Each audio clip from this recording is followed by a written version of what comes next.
오늘은 부활절 설교로 부활의 목격자와 증인들로 서라 라는 제목으로 마가복음 16장 1절에서 11절까지 말씀을 전하도록 하겠습니다. 오늘 본문을 보게 되면은 예수님이 부활하셨을 때의 그 현장에 대해서 마가가 기록하고 있는 장면이 있습니다. 이게 과연 예수님의 그 빈무덤을 처음 본 사람이 누구인가 라면서 이제 각 복음서마다 기록되어 있는 방식이 조금 다르거든요. 그래서 그거에 대해서 뭐 이런저런 얘기들이 있는데 저희는 오늘 그거에 대해서 좀 시시콜콜하게 다루기보다는 이 마가복음을 중심으로 과연 이 사건을 통해서 저희들이 오늘날 우리가 부활 사건을 어떻게 대하고 어떤 식으로 우리 삶 속에서 이 부활 사건의 증인으로 살아가야 되는가에 대해서 조금 말씀을 드려보고자 합니다. 오늘 보니까 막달라 마리아와 야고보의 어머니 마리아와, 마리아가 두 명이죠. 그리고 살로메라는 여인이 이제 예수님의 우리가 한국에서는 이렇게 염을 한다라고 하죠. 그렇게 하는 것처럼 예수님의 시신을 이제 향품으로 그러니까 향품으로 처리를 하기 위해서 무덤으로 향하는 장면이 있습니다. 그런데 예수님이 죽으신 이후에 그 무덤을 다른 사람들이 혹시나도 그 예수님의 시체를 가져가거나 어떤 그 문제를 일으킬까봐 이제 큰 돌과 병사들을 앞에 둠으로써 막아 놓았었죠. 그래서 이 여인들은 가면서도 걱정을 하게 됩니다. 왜냐면은 거기 막상 간다고 해도 인간의 힘으로 옮길 수 없는, 여인 3명의 힘으로 옮길 수 없는 큰 돌이 막혀 있기 때문에 성인 남성 여러 명이 붙어서 옮겨야지 겨우 옮길 수 있는 그 정도의 이건 바위라고 차라리 부르는 게 낫겠죠. 그런 돌이 무덤에 막혀 있기 때문에 우리가 이걸 들고 간다고 해도 과연 정말로 우리들이 원하는 대로 시체에 뒤처리를 할 수 있을까? 뭐 이런 생각들을 하고 고민을 하면서 갔습니다. 근데 갔는데 막상 가보니까 빈 무덤만 있는 거예요. 그러니까 이거는 거의 그러니까 예수님을 믿는 사람들을 향하여서 기독교가 굉장히 일종의 설화적이고 전설적인 내용을 믿음으로 하고 있다라고 얘기를 받게 될 때 대표적으로 이제 입에 오르내리게 되는 이야기인데 분명히 죽어 있었던 그리고 예수님의 시신이 갇혀 있었던 그 무덤으로 가게 되니까 돌이 치워져 있고, 그러니까 성인 한두 명이 옮길 수 있는 그런 돌이 아닌 거예요. 돌이 치워져 있고 거기 예수님의 시신 대신에 어떤 청년이 앉아서 예수님의 부활을 증언하고 있는 겁니다. 그러니까 이 자체만 보면 되게 신화적이잖아요. 근데 제가 지금 얘기하려고 하는 거는 이것을 신화적인 사건으로 설명하려고 하는 것이 아니라 이걸 역사적인 사건으로 설명하려고 시도하는 거거든요. 그러니까 그런 일이 역사 가운데 실제 2000년 전 예수님의 무덤가에서 일어났다라고 제가 얘기를 하고 있는 겁니다. 그러니까 여러분들 오늘 설교는요, 믿음이 없는 자들은 지금 시작한 지 얼마 되지도 않았는데 5분도 되지 않았는데 벌써 여기서부터 턱턱 막히게 될 겁니다. 그러니까 역사적으로 예수님의 빈 무덤가가 있었다라는 것까지는 거의 모든 학자들이 동의합니다. 그러니까 무덤이 비어 있었다, 빈 무덤이었다라는 것은 거의 모든 사람이 이제 동의를 하는데 여기에 대해서는 사실상 반론을 제기하는 사람은 아무도 없습니다. 그러니까 성경을 믿지 않는 사람이라고 하더라도 예수님이 실존 인물이었다는 점, 그리고 예수님의 무덤가가 비어 있었다는 점, 이거에 대해서는 아무런 그 반론을 제기하는 사람이 없거든요. 그러니까 객관적으로 확인이 가능한데 제가 더 나아가서 역사적 사실로서 얘기를 하려고 하는 것은 바로 그 무덤가에서 청년이 앉아서 예수님의 부활에 대해서 증언을 하고 있었다라는 점이에요. 그러니까 이 3명의 여인들, 여러분들 1세기 로마 가운데서 그리고 그 안에 유대 사회에서 여인이라고 하는 위치를 한번 생각해 보세요. 이 세 명의 여인들, 그러니까 법정에서, 유대 법을 따라서요, 법정에서 증인으로서의 역할을 할 수 없고요. 공식적으로 선생의 자리에도 설 수 없고, 그리고 영향력 있는 증언을 할 수 없는 여인의 위치에 있는 사람이 3명 모여서 예수님의 부활 소식을 듣게 되고요. 그리고 뭔가 한 가지 요구를 받게 되는데, 그게 뭐냐면은 그 예수님이 제자들에게 예수님이 생전의 가르침을 통해서 알려주셨던 것처럼 부활 이후에 갈릴리에서 만나야 되니까 그 제자들한테 갈릴리로 가라 라고 얘기를 하고 있는 겁니다. 그러니까 여러분, 이 그 초대 기독교가 만약에 이 사건을 신화적으로 얘기하려고 했으면은 첫 번째 목격자로서, 빈무덤의 목격자로서 여인을 그것도 세 사람이나, 그러니까 정보가 이 관리되기 어렵잖아요. 목격자가 많을수록. 근데 세 사람이나 이런 식으로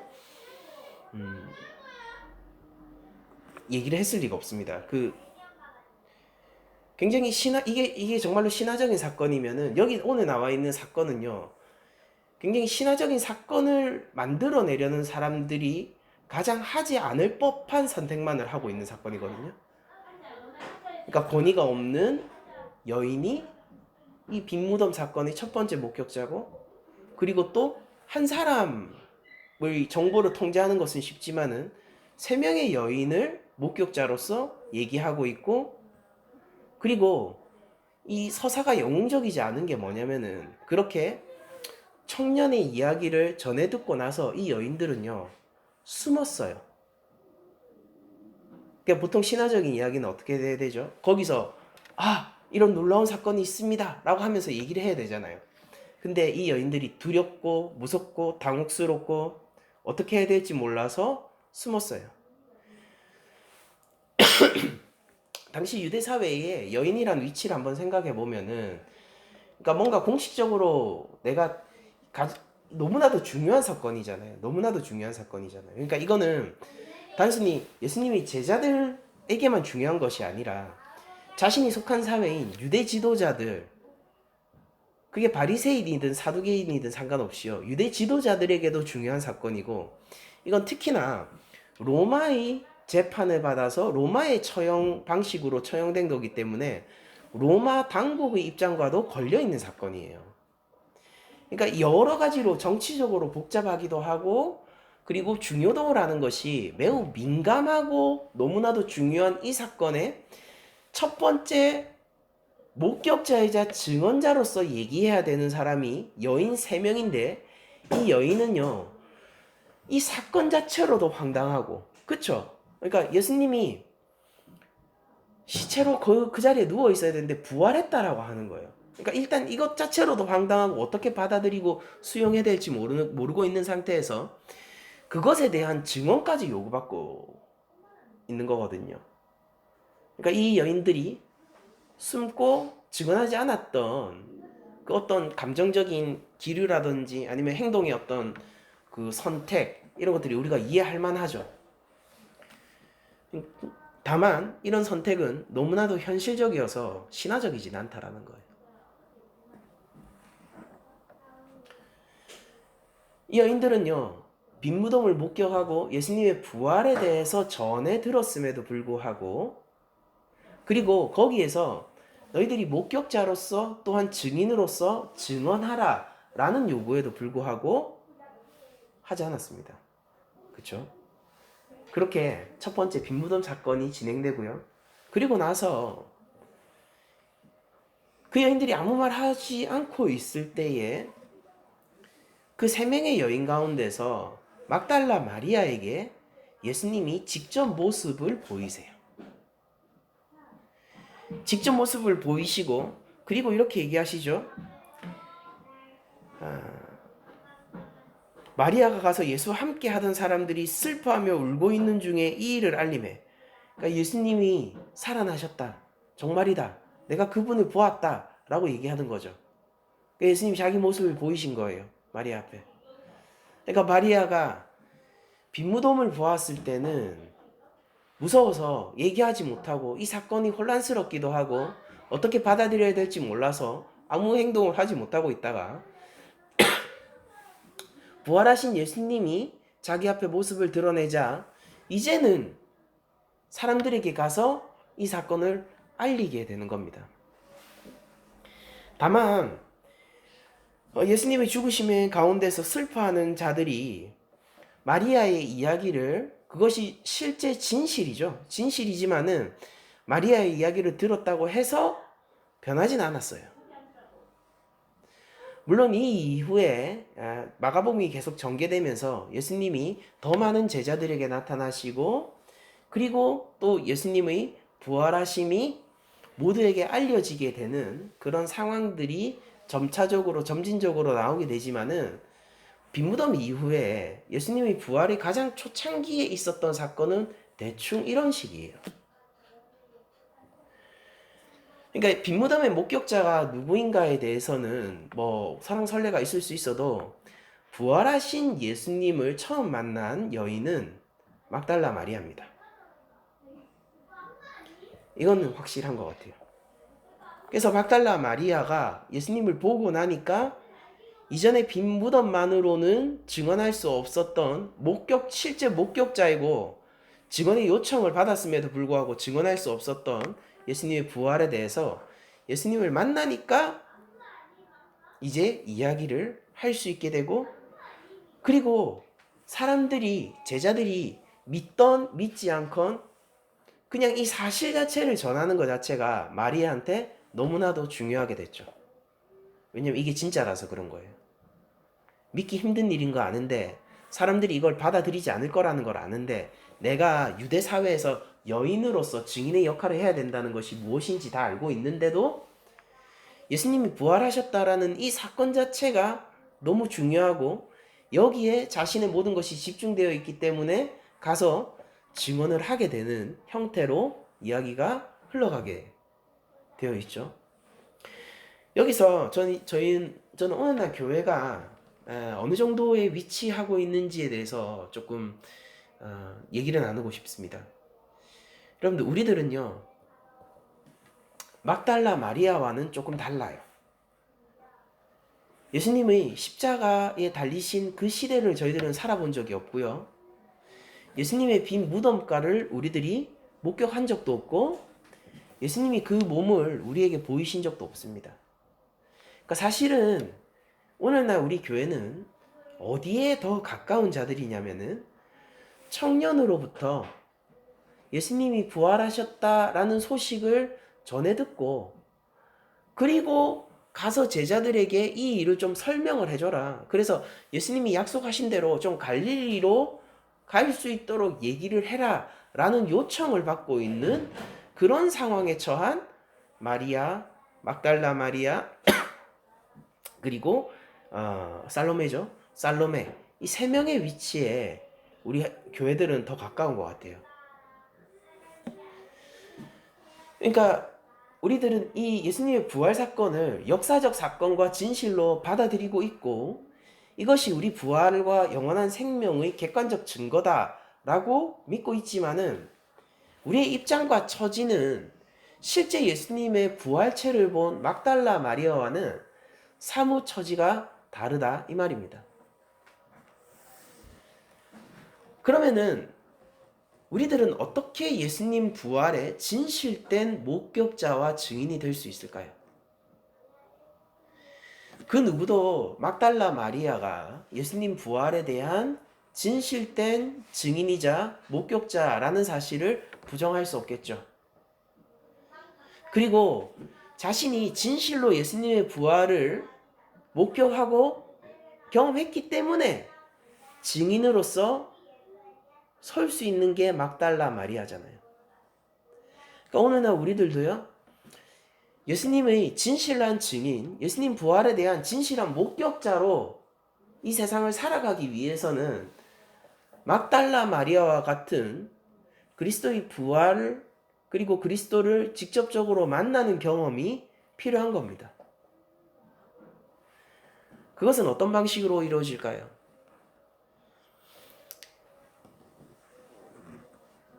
모든 그리스도인들은요, 빈 무덤의 목격자로부터 시작하는 거예요. 그러니까 놀랍고 이 사건이 뭔가 심상치 않음을 알고 있지만은, 그러나 내가 빈 무덤만으로는 예수님의 부활을 목격했다거나 예수님의 부활의 증인이 되어야겠다라는 생각까지는 조금 과한 것 같은, 놀랍고 심상치 않고 일상적이지 않은 일이 일어났음에도 불구하고 그렇다고 부활의 증인까지 가기에는 뭐한, 약간 그런 경계선쯤에 놓여 있는 것 같아요. 그런데 그때도 그리스도인들에게 사실 전해지고 있는 윤리는 목격자와 증인으로서 설하라는 요구가 우리 삶 가운데 있기는 합니다. 살로메와 마리아 막달라 마리아가 빈 무덤가의 청년을 만났을 때 그 청년, 천사겠죠? 그 청년이 자신에게 요구한 것처럼 말입니다. 그러나 어떤 그리스도인들은 이것만으로는 충분하지 않다라고 생각을 하게 되는 것이고, 그리고 실제 많은 그리스도인들이 그 정도 빈 무덤을 확인한 선에서는 이게 정말로 내가 정말로 그리스도의 증인으로서 살아갈 수 있는가에 대해서 망설이게 되는 현실적인 상황들을 보게 되죠. 그러니까 우리에게 실제 그런 요구가 있다는 것과 우리가 실제 그 요구를 충족한다는 것은 조금 다른 얘기라는 거예요.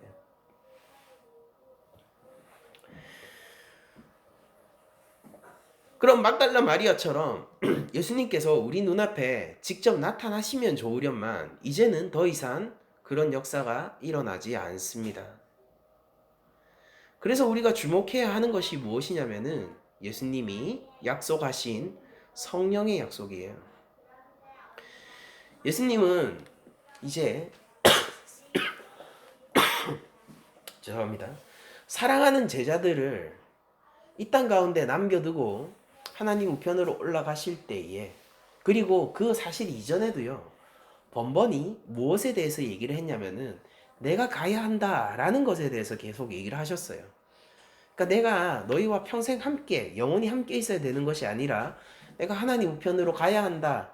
왜냐면은 그래야 성령이 올 거니까 라는 얘기를 한단 말이에요. 그래야 성령이 너희와 함께 할 거니까 라는 이야기를 계속 하신단 말이에요. 우리들은 예수님의 부활체를 볼 수는 없지만은, 그러나 예수님이 약속하신 성령님과 함께하여 이 빈 무덤 사건 가운데서 예수님의 부활체를 경험하는 그 한 단계 업그레이드된 목격자의 영역으로 넘어갈 수 있게 되는 거예요. 자, 우리들은요, 지금 대한민국 부산에서요, 2024년에서요, 십자가는 이미 2000년 전에 섰어요. 예수님이 2000년 전에 이미 부활하셨단 말이에요. 이런 시간과 공간의 간극 속에서 우리를 다시 그 자리로 데려가 우리를 다시 부활의 증인으로 세우시게 하는 하나님의 놀라운 능력은 무엇이냐면은 바로 말씀과 성령에 의해서입니다. 오늘 우리가 말씀을 나누기 전에 성찬식을 했었잖아요. 성찬식을 하게 되면은 이것이 우리 형제 자매로서의 교회에게 어떤 의미를 가지게 되냐면은 우리가 경험 공동체가 되는 거예요. 여러분들, 예수님이 잡혀가시기 전 마지막 날 밤 우리들은 그 자리에 없었습니다. 그러나 우리는 성찬식을 통하여서 성령 안에서 베드로와 요한과 같은 경험을 하게 되는 거예요.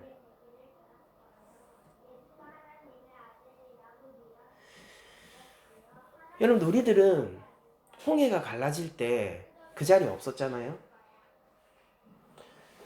그 구원의 찬양이 무엇인지, 그들이 모세의 찬양을 부를 때에 도대체 어떠한 감정으로 불렀고, 그들의 기쁨이라는 것이, 구원의 감격이라는 것이 무엇인지 우리들은 모르지 않습니까? 그러나 우리는 말씀과 성령을 통해서 그 홍해가 갈라진 이스라엘의 구원에 참여하게 되고 경험 공동체가 되는 거예요. 그러니까 여러분들이 진정으로 성령 안에서 말씀을 출구하는 그리스도인이시라면요, 나중에 우리 모세 선생님을 만났을 때 여러분들은 할 말이 있는 거예요. 모세가 우리에게 홍해 당시의 기억을 떠올리며 우리에게 얘기를 한다면요, 우리들은 공감하면서 그쵸 라고 얘기를 할 거란 말이에요. 맞죠? 그게 맞아요. 구원이, 그쵸. 구원이 원래 그런 거죠. 그게 제가 안다니까요. 요한이 마지막 날 예수님과 나눴던 그 마지막 만찬을 기억하면서 만약 우리에게 이야기를 한다면은 우리도 성전을 통하여서 그 경험에 동참했기 때문에 우리가 이렇게 얘기를 할 거라고요. 맞아요. 이해가 갑니다. 그쵸? 그때 그 당황스럽고 오묘하면서도 은혜 넘치는 그 감각, 저도 알고 있어요. 이렇게 얘기할 거라고요. 우리들은 예수님의 부활을 직접 목격한 것은 아니지만은, 그러나 말씀과 성령 안에서 우리는 진정한 참 의미의 목격자이자 증인입니다. 우리들은 홍해의 구원에 함께 참여해 본 적은 없지만은 세례를 통하여 또한 말씀과 성령 안에서 모세 구원의 경험 공동체예요. 우리는 다윗이 낭망하게 됐을 때 그 자리에 없었지만은 다윗의 낭망을 함께 경험하는 경험 공동체이고, 법궤가 이스라엘 안으로 들어왔을 때에 다윗이 기뻐 춤추던 그 자리에 우리가 함께 있진 않았지만은 말씀과 성령을 통하여서 하나님의 법궤가 들어오던 그날 다윗과 함께하는 경험 공동체입니다. 그게 교회예요. 그 한국교회 안에서 우리가 성령이라는 것이 굉장히 개인적이고 사소하게 다루어지는 것을 제가 목격하게 됩니다. 성령이라는 것이 마치 일종의 파워, 능력인 것처럼 성령을 받으라 말으라 하기도 했다가, 성령께서 하시는 일이 그저 나의 개인적인 질병을 낫게 해주거나, 중요하죠. 저도 저희 누님이 오랫동안 투병 생활을 했었어요. 그 질고를 모르는 바가 아닙니다. 그러나 그런 개인적인 것에 머물러만 있다거나 아니면은 그냥 신비적인 경험, 종교적인 경험 가운데만 머물게 하는 게 성령의 역할인 것처럼 굉장히 축소해서 생각을 하는 경향들을 보게 됩니다. 그러나 예수님이 자신이 승천하시고 하나님 우편으로 가신 이후에 성령이 약속되어 있으니까, 그러니까 내가 빨리 이 스테이지에서 사라지는 것이 너희에게 유익이다 라고 할 정도면은요, 그러니까 생각해 보세요. 우리의 구주세요. 우리의 구주시고 하나님 나라의 왕이세요. 근데 그분이 우리 곁에 없는 것이 더 유익이다, 이게 무슨 말입니까? 그런데 주님이 없는 것이 유익이라고 할 정도로 성령님이 우리 가운데 있는 것의 의미와 능력과 힘이 그렇게 크다면은, 성령님이 하시는 일이라는 것이 그렇게 사소하고 작고 세상 가운데서 누구나 할 수 있을 법한 그런 일들이겠습니까?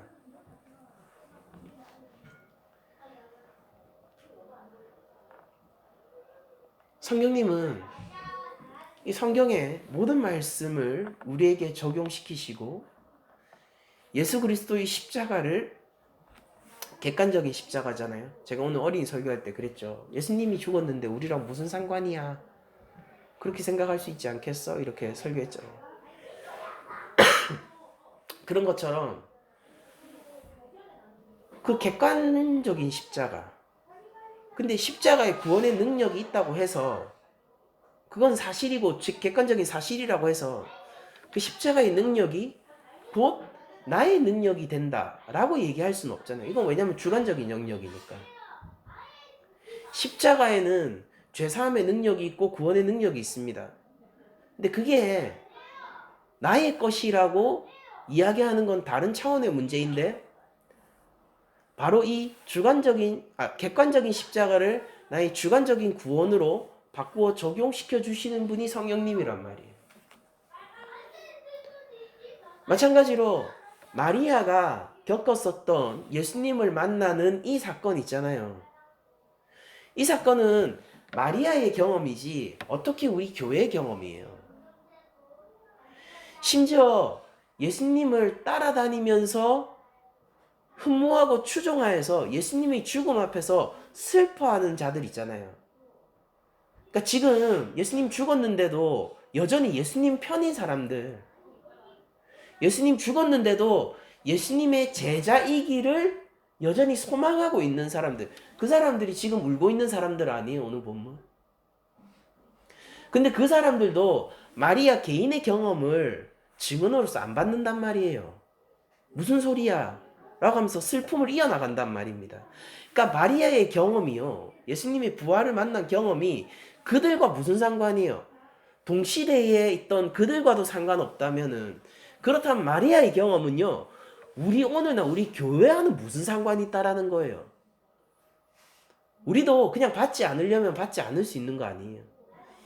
근데 이 간극을 넘어서 마리아를 만난 예수님을 우리와 만나게 해주시는 분이 성령님이란 말입니다.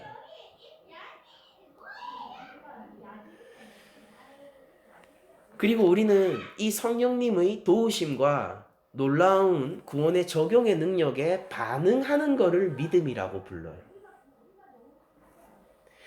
저는 오늘 본문을 여러분들에게 역사적 사실로 소개하기를 원하고, 또한 여러분들이 믿으시기를 원합니다. 그런데 이 믿음이라고 하는 것이 단순히 감정적인 영역에서만 그렇게 하세요 라고 요구하는 게 아니라요, 전인적인 영역에서 여러분들이 지성으로도 감정으로도, 우리가 지정의죠, 의지적 영역에 있어서도 이 사건이 내 마음간에 새겨가고 형성되고 마침내 마리아가 만났었던 예수님을 만나게 되는 그날까지 믿으시라고 요청하고 싶은 거예요. 의심이 들 수 있습니다. 질문을 여러 개 할 수 있어요. 그건 문제가 아니에요. 제일 큰 문제가 뭐냐면은 우리가 성령 없이 진리를 추구하고 성령 없이 증인의 길을 추구한다는 이 지점이에요. 여러분 생각해 보세요. 지금 막달라 마리아가 자신의 여인의 입장에서 슬퍼하는 제자들 가운데서 예수님이 참으로 부활하셨습니다. 예수님이 참으로 부활하셨습니다. 내가 그분을 보았습니다. 라고 이야기하는 것에 얼마나 많은 용기가 필요하겠습니까? 그러니까 그게 얼마나 많은 리스크를 그 여인에게 주겠냐고요. 그런데 이게 마리아 입장에서는 어떠냐면요, 리스크나 모험이 아니에요. 왜냐하면 진짜거든요. 여러분들, 증인의 덕목을 따라서 행동하면 증인이 되는 게 아니고요. 우리가 그걸 증인이라고 안 부르잖아요. 실제로 목격한 사람이 증인입니다. 증인은 대체적으로, 목격자는 대체적으로 이렇게 저렇게 행동하더라 라는 걸 공부하고 배워서 내가 증인처럼 행동하고 증인처럼 말하고 증인처럼 듣고 그렇게 한다고 해서 그 사람이 증인이 되는 게 아니고요. 그걸 우리가 뭐라고 불러요? 연극이라고 부르죠. 연기하는 거예요. 증인의 역할을 연기하는 거고요. 실제 증인은 누구냐면 그걸 목격한 사람이에요. 진짜 목격한 사람이라고요. 그러니까 우리 교회 안에서 예수님의 증인이 되고자 하는 사람은 많고 예수님의 증인으로서의 역할을 추구하려는 사람은 많은데 저의 질문은 뭐냐면요. 그래서 예수님 봤냐고요. 예수님 봤냐고요. 저는 예수님을 봤어요. 환상이나 비전을 얘기하는 게 아니에요. 저는 예수님을 알아요. 그분이 매일 내 삶을 이끌어 가시고 제 영혼을 다독이십니다. 저는 예수님을 알아요. 예수님을 만났단 말이에요. 그러면은 1 더하기 1이 3이라고 우기는 세상에서 1 더하기 1은 2라고 얘기할 수 있지 않겠습니까? 그게 진짜면은 증인의 역할을 할 수밖에 없지 않겠어요? 1 더하기 1이 2라는 사실을 명확하게 알고 있고 그게 너무나도 진리라는 것을 정말로 확인한 사람이라면은 1 더하기 1은 3이야 라고 떠드는 세상에서 어떠한 이건 더 이상 그러니까 무슨 나의 처세 문제라든지 아니면 사회적인 평판의 문제, 내 삶의 어떤 유리함의 유익의 문제 이런 게 아니에요. 그쵸? 그게 아니라 그냥 1 더하기 1은 그냥 인 거잖아요. 그런 것처럼 제가 여쭤보고 싶은 게 이거예요. 그래서 여러분들은 살아계시고 오늘도 나를 이끄시는 예수님을 목격했냐고요. 무덤 가운데서 죽어 계시다가 사흘 만에 부활하신 우리의 구주 말이에요.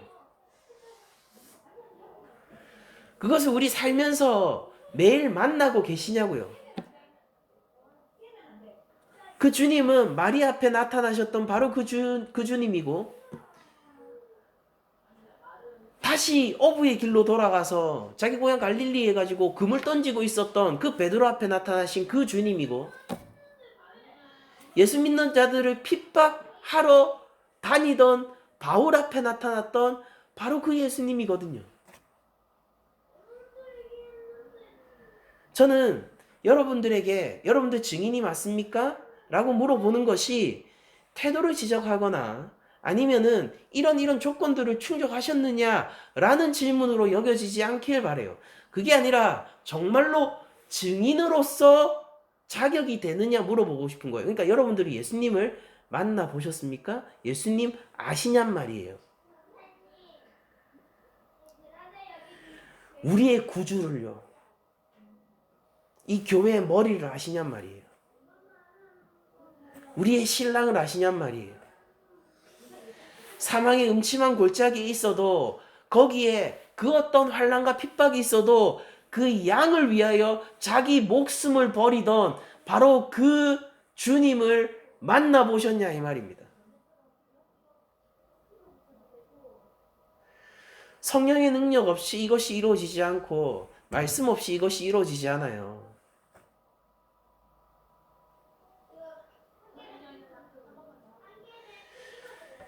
산상수훈에서 예수님이 이런저런 얘기들을 하셨죠.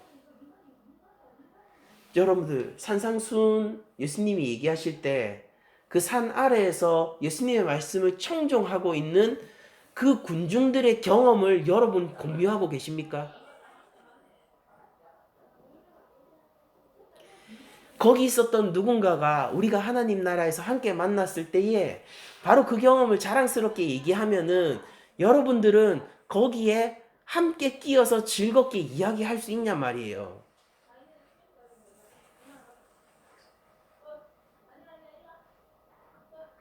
예수님이 산산수훈을 통해서 온전한 율법을 우리에게 요구하시는데 거기서 그 얘기를 듣던 누군가가 이것을 기쁨으로 내가 그때 받았더랬지 라고 할 때 여러분들도 그래 그 말씀은 기쁨으로 받는 거지 라고 응답할 수 있냔 말이에요.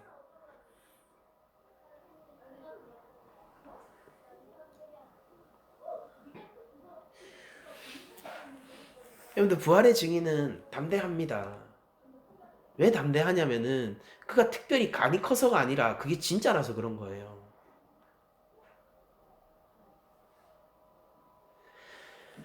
그러니까 예수님의 부활의 증인은요, 물러나지지 않아요. 왜 물러나지지 않냐면 그 사람이 특별히 남들보다 더 추진력 있고 강한 사람이라서가 아니라 그냥 그게 진짜 그래서 그런 거예요. 우리 모두가 부모가 있지 않습니까? 근데 누가 와서 우리 아버지 어머니를 향하여 이렇게 얘기하는 거예요. 야, 니 봐봐. 저 두 분이 네 부모님이 아니야? 라고 얘기하잖아요. 전 세계가 그렇게 얘기한다고 생각합시다. 이건 있을 수 없는 가정이지만. 근데 여러분들, 그 자리에서 전 세계가 저 두 사람은 너희 부모님이 아니야 라고 얘기할 때에 여러분들 어떻게 되겠어요? 거기서 물러나십니까? 안 물러나시죠? 그러니까 그게 특별히 뭐 내가 더 강해서가 아니라 그들이 거짓이고 이게 진짜라서 그런 거잖아요. 여러분들 우리가 십자가의 능력을 의지한다라고 얘기하는 거는 정말로 내 힘이 아니라 십자가의 능력을 의지하는 거고요. 내가 성령의 능력을 의지한다는 거는 정말로 내 힘을 의지하는 게 아니라 성령의 능력을 의지하는 거예요. 내가 열심히 해가는데 성령님이 안 되는 건 한 1, 20% 도와주고 그런 게 아니라 온전히 성령의 도움을 받는 것이고 성령을 따라가는 것이고 또 한편으로 온전히 내가 나아가는 거예요. 이게 우리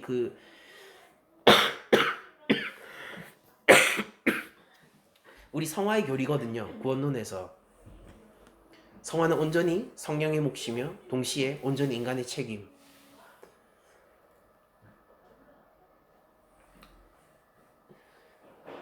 그러니까 우리가 예수님의 증인이 되고 싶다라고 얘기했을 때 우리에게 첫 번째로 요구되어지는 거는요, 태도 이런 게 아니에요.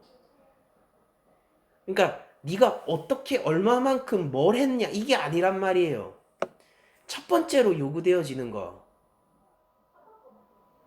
그리고 근본적인 가치 진짜 받냐 이거예요. 이게 제일 중요하잖아요. 그 사건 현장을 더 실감나게 이야기할 수 있는 사람이 증인입니까? 아니에요. 그 사건 현장을 더 그림을 딱 엄밀하게 그려낼 수 있는 사람이 그 사람이 증인이에요? 아니에요. 그런 능력이 있지 않아요. 오직 증인은 어디에 있습니까? 실제 봤냐 이거예요. 그러니까 우리가 수사할 때도 어떻게 해요? 그 목격자를 갖다가 데려다 놓고 잘 기억 안 나는데요 해도 그 사람한테 집요하게 물고 늘어지잖아요. 왜냐면 그 사람이 증인이니까, 목격자니까. 거기서 가치가 오는 거예요. 그 사람은 너무 당황스럽고 그 범죄 현장이나 사건 현장에서 이 정신이 없어가지고 많은 것들을 기억하지 못함에도 불구하고 수사에 있어서 중요하게 생각되어지는 사람은 실제 그 자리 그 현장에 있었던 사람이란 말입니다.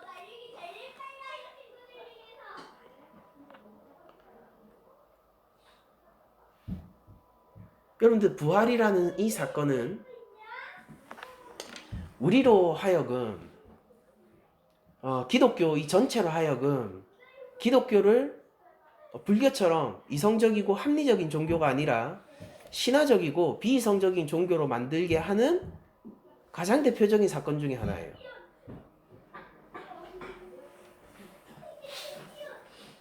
그러니까 세상이 그런다는 걸 여러분들 잘 알고 있잖아요. 제가 특별히 설명하지 않아도 이 무드와 분위기에 대해서 잘 알고 있지 않습니까? 우리 모두가 말이에요. 우리는 근데 이걸 어떻게 타협하느냐가 문제가 아니라요.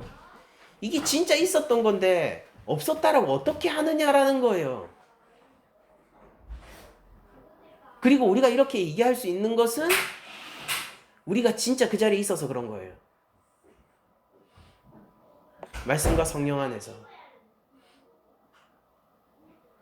저는 오늘 하나님께서 우리에게 은혜를 주시고 성령님이 이 말씀 가운데서 능력을 주셔서 여기 모인 우리 모두가 주님의 은혜 가운데에서 막달라 마리아가 누렸던 그리스도의 부활체를 경험한 감격을 우리가 함께 누리기를 원합니다.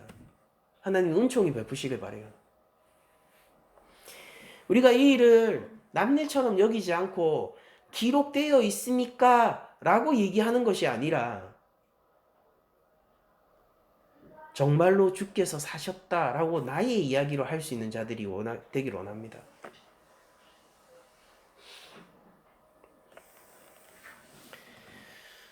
그리고 예수님의 증인으로 사는 삶에 대해서 좀 간단하게 우리가 생각해 보면은 목격자는요, 증인이 됩니다.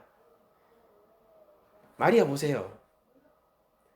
빈무덤에서 청년에게 전해들었을 때는 신경 쓸 것들이 많았어요. 근데 실제 부활하신 예수님을 목격하고 나니까 그 앞에 주님께서 자신을 드러내 보이시니까 어떻게 되느냐?